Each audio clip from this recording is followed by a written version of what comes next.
For the last year, a very interesting thought has been moving around my head, and it has to do with the continued stream of development from the BMS devs being met with, well, silence. Bug fixes, new features, and barriers once thought as impossible to overcome are being conquered.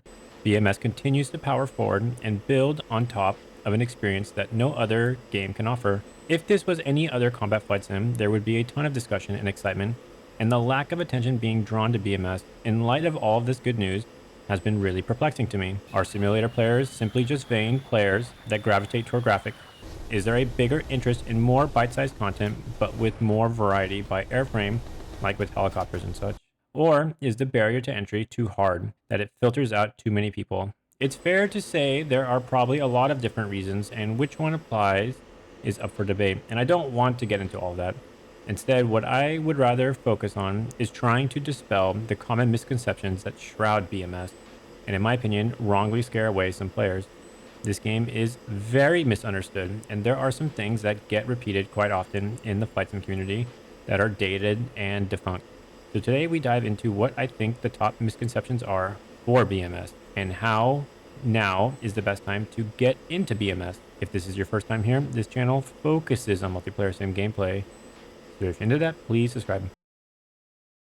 The first misconception is one that gets brought up all the time, and honestly, it's not completely unjustified.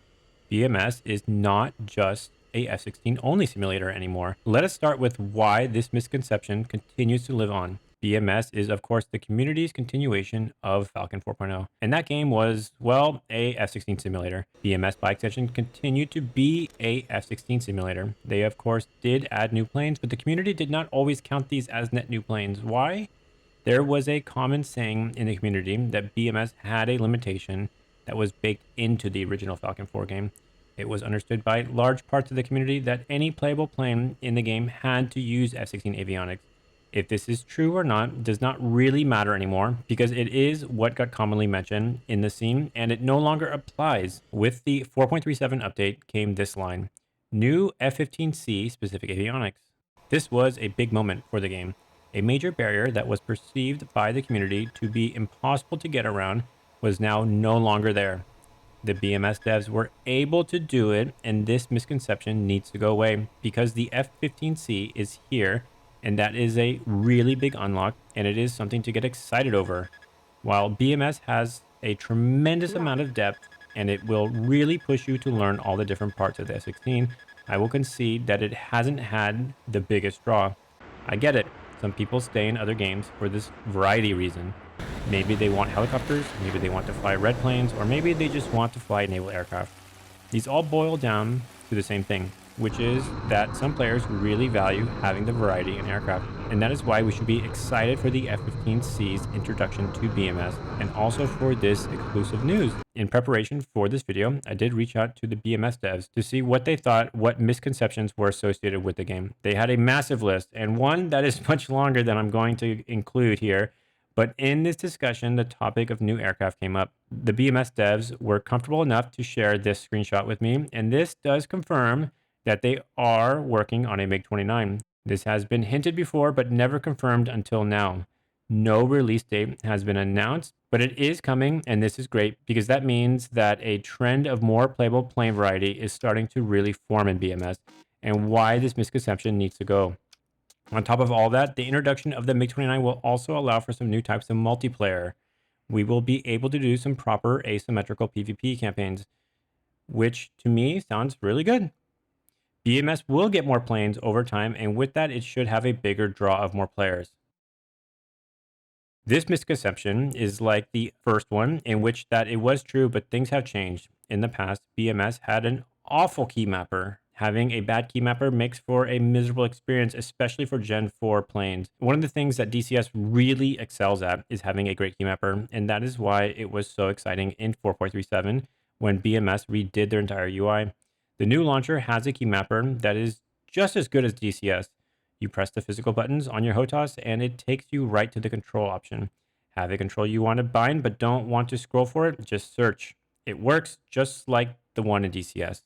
Along with that, there are now custom keybinds for both the F-15 and the F-16, so you can keep the controls separate. Along with that, the last misconception that is associated with the Keymapper in BMS is that you can't change your controls while in game. This is incorrect.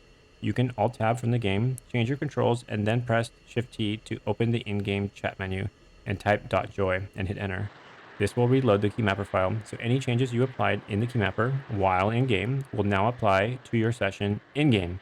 Easy peasy, and no longer should act as a barrier to keep players away from BMS.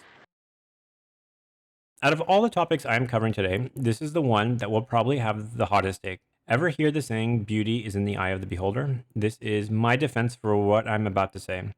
I'm going to stick my neck out and say it, but BMS graphics are actually really good. And I would go as far to say they are actually as good or even better than other competing games. I can hear the collective eye rolling and the screeching about this, but give me a second to explain. How good or how realistic can graphics be when they are stuttering or lagging like crazy? How much enjoyment can I get out of graphics where I have to navigate a new technical Rubik's Cube every time a big badge comes out? This gets exhausting. It saps my energy for fun and immersion into the sim. BMS, on the other hand, just works. It performs like a dream. Along with that, the graphics are going to get even better. They have long teased a new graphical overhaul of the terrain. They have also been very vocal in their community Discord to say that they are trying to retain as much performance as possible when making this change. So while the new terrain overhaul isn't still released, it's incredibly satisfying to hear that a developer is being mindful of the performance of things as they change the graphics, because performance is a key part in the enjoyment of graphics. It's really easy to get caught up into the trap that when you play games like DCS, that you think you need to get a new computer to squeeze out more performance out of an unoptimized game. Take a step back and get some perspective. Your system is probably really good and you can run other games extremely well. I catch myself in this all the time. I am always pleasantly surprised when I visit other games and hit constant 144 FPS. I think this point may annoy some BMS players, but I think the point of BMS having a really steep learning curve is really overstated, and I think this game is actually very approachable. It's just you can't approach it in the same exact way as you do in other games like DCS. With DCS, you have a buffet of options from different YouTubers, you have Chuck's Guide, and you have a near limitless number of players to go to and learn from. BMS is a bit different. You have a lot less people to draw from. The YouTuber space is much smaller, and there isn't a familiar format like Chuck's Guide to learn from. So, with this, a lot of players, especially DCS players, aren't really sure where to learn from. So, then how is the learning curve not that steep? It's not steep because the resources exist, they just come in different formats. Firstly, there are YouTube videos that exist, they just play out a bit differently. Secondly, you don't have a Chuck's Guide, but you have manuals that exist in the game itself. Along with that, the Falcon Lounge did a really good job of making their own courses that help to teach you parts of the game and point you in the right direction with the manuals. This information exists like it does in DCS, it's just in a slightly different format, and it shouldn't be too surprising. DCS is very sterile because the game is all based on small little scenarios and it's very task orientated. The guides in that game sort of reflect the game. How do you do X or how do you do XYZ? BMS is different. It's more dynamic and more comprehensive. The guides, in my opinion, put more emphasis on how does the overall system work. This trips players up and makes it seem like it's much harder, but it's really not. You run into a lot more mission variety in BMS, and that's why you need to understand how all the things work together. Lastly, BMS is pretty bug free, and I would argue that makes it easier to learn. Other games are buggy, and as you learn a jet, you have to learn the bugs associated with it. In BMS, you don't have to do that. You just have to learn the jet, and that's it. There isn't a laundry list of evolving bugs that you have to be mindful of every time a new patch drops. This is a short and sweet one, but people do not seem like they are aware of the multiplayer communities that exist in BMS.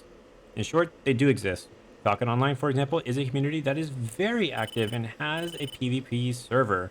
This is a good place to keep track of as the MiG-29 gets closer to release, whenever that is.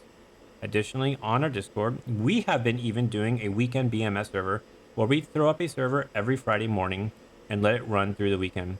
This way we can hit a good critical mass of players on an ongoing campaign with all the familiar faces from our community. Lastly, there are other communities that exist. Just pop into Falcon Lounge and ask around, and you will find the group or server that you want to play with. People who are hardcore BMS players are really enthusiastic about it. and they are eager to share information. With this all said, multiplayer is a bit trickier than other games because it's not laid out in a multiplayer lobby like IL2 or DCS. So you have to seek the communities out to find the servers. They exist, and it's entirely possible to play with people, so I would encourage you to do so. I hope this video helped to dispel some of the misconceptions around BMS, and I hope that you spread the word. BMS really is a gem, and honestly, it is really amazing that the devs continue to keep that train going. Lastly, I have said this many times across many different videos, but it doesn't have to be either or.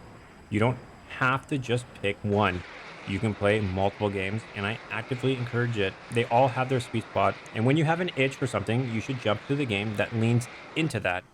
So if you are one of these ride or die DCS players, I really encourage you to hop into BMS.